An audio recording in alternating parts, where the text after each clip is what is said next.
So I wanted to tell a story that, that really obsessed me when I was writing my new book. And it's a story of something that happened 3,000 years ago when the Kingdom of Israel was in its infancy. And it takes place in an area called the Shephelah in what is now Israel. And the reason the story obsessed me is that I thought I understood it, and then I went back over it and I realized that I didn't understand it at all.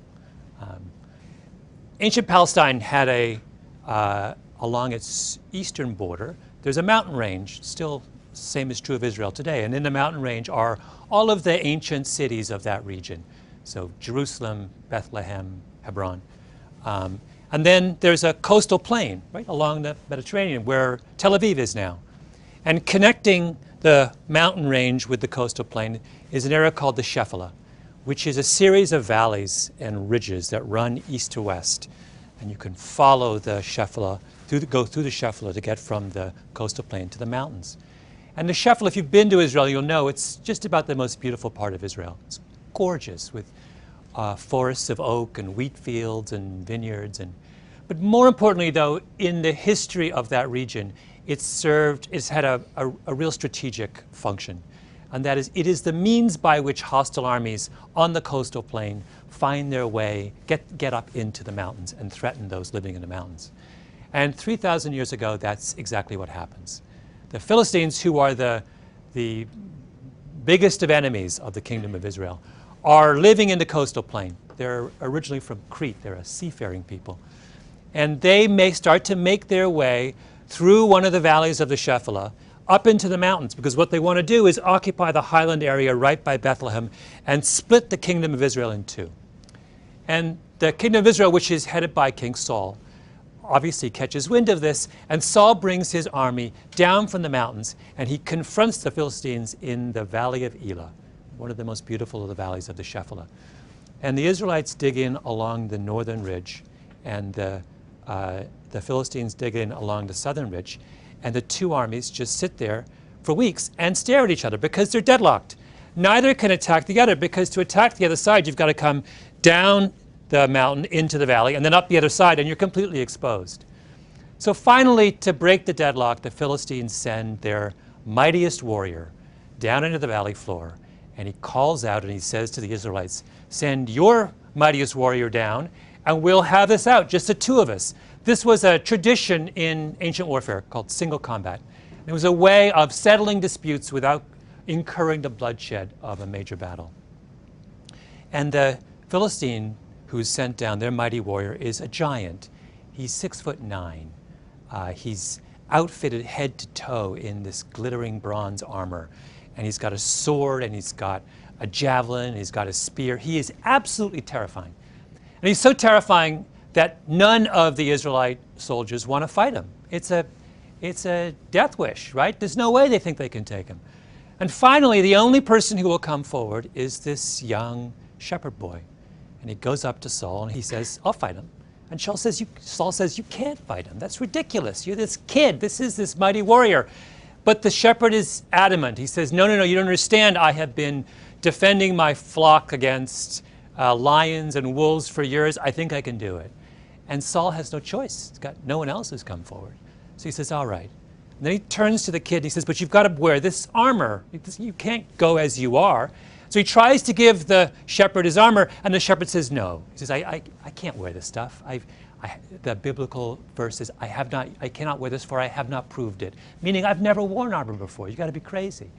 So he reaches down instead on the ground and picks up 5 stones and puts them in his shepherd's bag and starts to walk down the mountainside to meet the giant.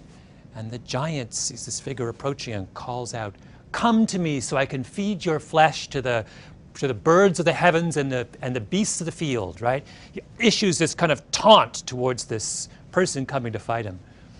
And the shepherd draws closer and closer, and the giant sees that he's carrying a staff. That's all he's carrying, right? Instead of a weapon, just this shepherd's staff. And he says, he's insulted.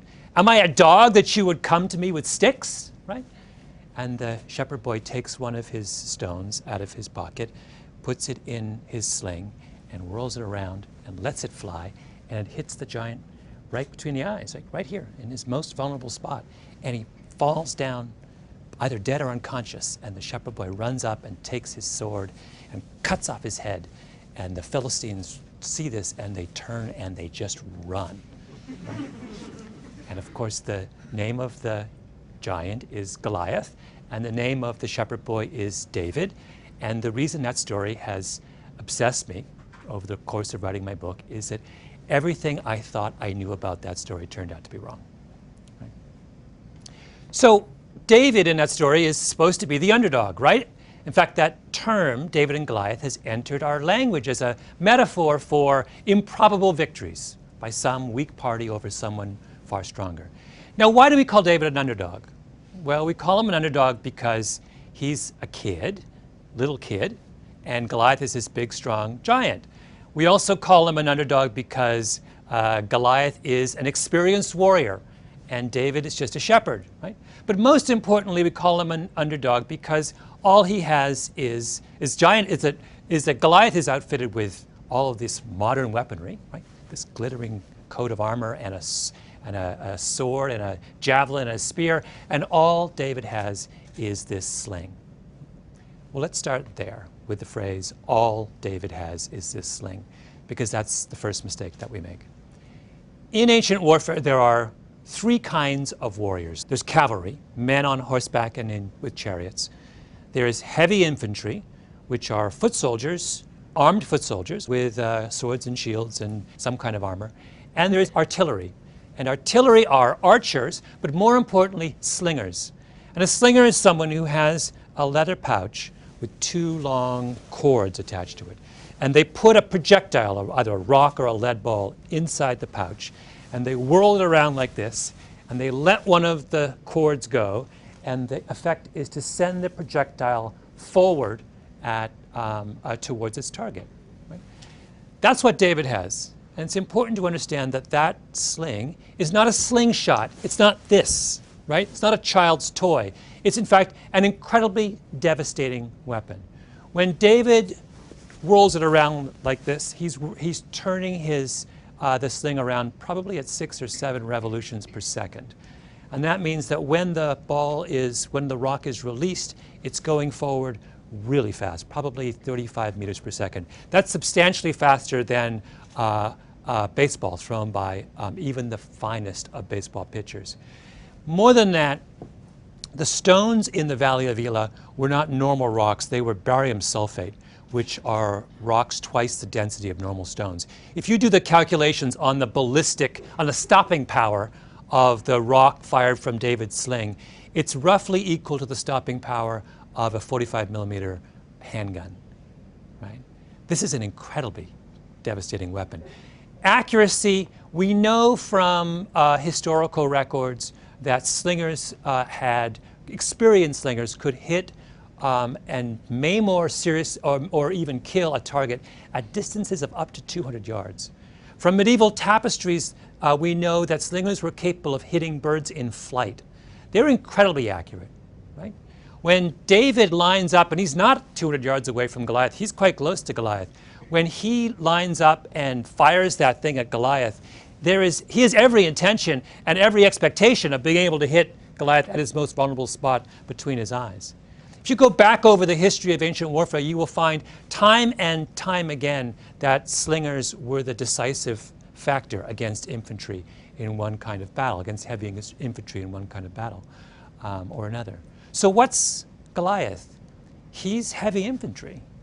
And his expectation when he challenges the Israelites to a duel is that he's going to be fighting another heavy infantryman, right? When he says, "Come to me that I might feed your flesh to the birds of the heavens and the beasts of the field," the key phrase is "come to me." Come up to me, because we're going to fight hand to hand like this. Saul has the same expectation. David says, "I want to fight Goliath," and Saul tries to give him his armor because Saul is thinking, oh, when you say fight Goliath, you mean fight him in hand-to-hand combat, infantry on infantry. But David has absolutely no expectation. No, he's not going to fight him that way. Why would he? He's a shepherd. He's spent his entire career using a sling to defend his flock against lions and wolves. That's where his strength lies. So here he is, this shepherd, experienced in the use of a devastating weapon, up against this lumbering giant, weighed down by 100 pounds of armor and these incredibly heavy weapons that are useful only in short-range combat. Goliath is a sitting duck. He doesn't have a chance, right? So why do we keep calling David an underdog, and why do we keep referring to his victory as improbable? It's a second piece of this that's important. It's not just that we misunderstand David and his choice of weaponry. It's also that we profoundly misunderstand Goliath. Goliath is not what he seems to be. There's all kinds of hints of this in the biblical text. Things that are, in retrospect, are quite puzzling and don't square with his image as this mighty warrior. So to begin with, the Bible says that Goliath is led onto the valley floor by an attendant. Now that is weird, right? Here is this mighty warrior challenging the Israelites to one-on-one combat. Why is he being led by the hand by some, young boy, presumably, to the point of combat? Secondly, the Bible story makes special note of how slowly Goliath moves. Another odd thing to say when you're describing the mightiest warrior known to man at that point, right? And then there's this whole weird thing about how long it takes Goliath to react to the sight of David. So David's coming down the mountain, and he's clearly not preparing for hand-to-hand combat, right? There is nothing about him that says, I'm about to fight you like this. He's not even carrying a sword. Why does Goliath not react to that? It's as if he's oblivious to what's going on that day. And then there's that strange comment he makes to David. Am I a dog that you should come to me with sticks? Right? Sticks? David only has one stick. Well, it turns out that there's been a great deal of speculation within the medical community over the years about whether there's something fundamentally wrong with Goliath, an attempt to make sense of all of those apparent anomalies. There have been many articles written. The first one was in 1960 in the Indiana Medical Journal. And it started a chain of speculation that starts with an explanation for Goliath's height. So Goliath is head and shoulders above all of his peers in that era. And usually when someone is that far out of the norm, there's an explanation for it. So the most common form of giantism is a condition called acromegaly. And acromegaly is caused by a benign tumor on your pituitary gland that causes an overproduction of human growth hormone. And throughout history, many of the most famous giants have all had acromegaly. So the tallest person of all time was a guy named Robert Wadlow, who was still growing when he died at the age of 24, and he was 8'11". He had acromegaly. Do you remember the wrestler Andre the Giant, famous? He had acromegaly. There's even speculation that Abraham Lincoln had acromegaly. Right? Anyone who's unusually tall, that's the first explanation we come up with. And acromegaly has a very distinct set of side effects associated with it, principally having to do with vision.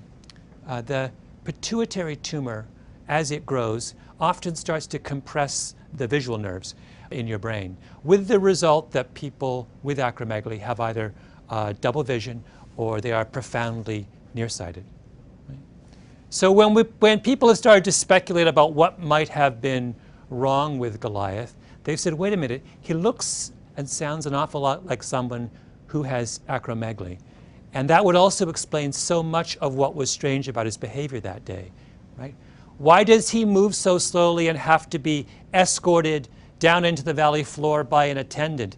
Because he can't make his way on his own. Right? Why is he so strangely oblivious to David that he doesn't understand that David's not going to fight him until the very last moment? Because he can't see him. Right? When he says, come to me that I might feed your flesh to the birds of the heavens and the beasts of the field, the phrase come to me is a hint also of his vulnerability. Come to me because I can't see you, right? And then there's, am I a dog that you should come to me with sticks? He sees 2 sticks when David has only 1. So the Israelites up on the mountain ridge looking down on him thought he was this extraordinarily powerful foe. What they didn't understand was that the very thing that was the source of his apparent strength was also the source of his greatest weakness. And there is, I think, in that a very important lesson for all of us. Giants are not as strong and powerful as they seem. And sometimes the shepherd boy has a sling in his pocket.